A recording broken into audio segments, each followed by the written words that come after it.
Philip hayanga Ethiopia mui ko pani pungau lampulan apong tat aleng cha maputali ngoye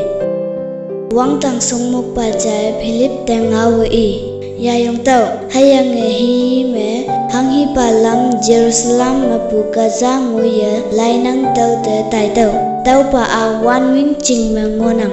hayanga i yayong tai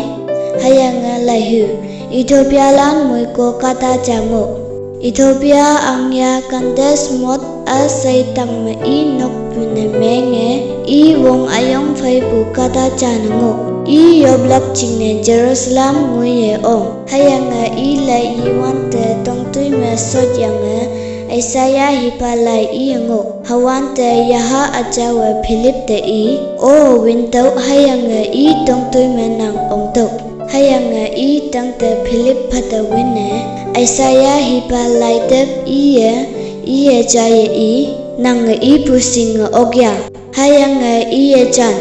atam ma ata yenyang ma hang ke iye singla Ethiopia mui ko ba tong tui lak ne tam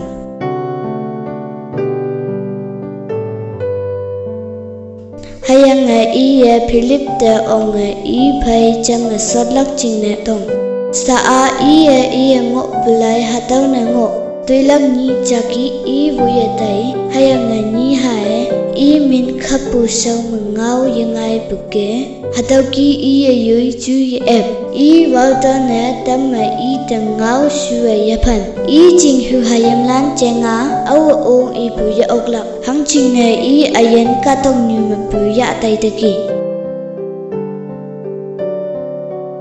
hayanga mui ko kata Philip te chan i tawa nang te tong nang hipa au cheng hatawa i pusi iye yu cheng i pu haya yechi ma a alau cha cheng i pusi hayanga Philip yu chu ep hayanga hatau lai mi pu wang ngau i te Jisu cheng konyo hayanga iman lam kem wan te yang mo chingui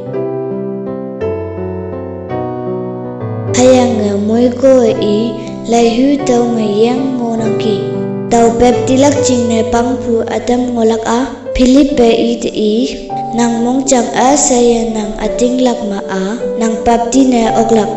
i e chan tau ating lak nang ki Jisu Krista a kawang ahase tau ating lak nang ki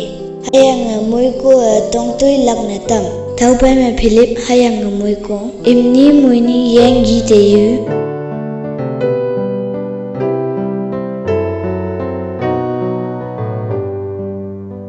hayanga Philip i te papti tam hayanga aupe iman na yang mapungai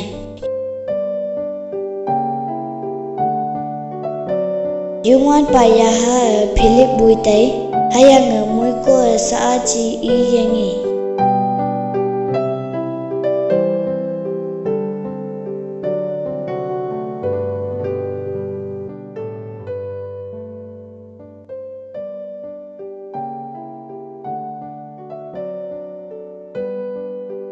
hayang pui i yui lam yi te mong mai metai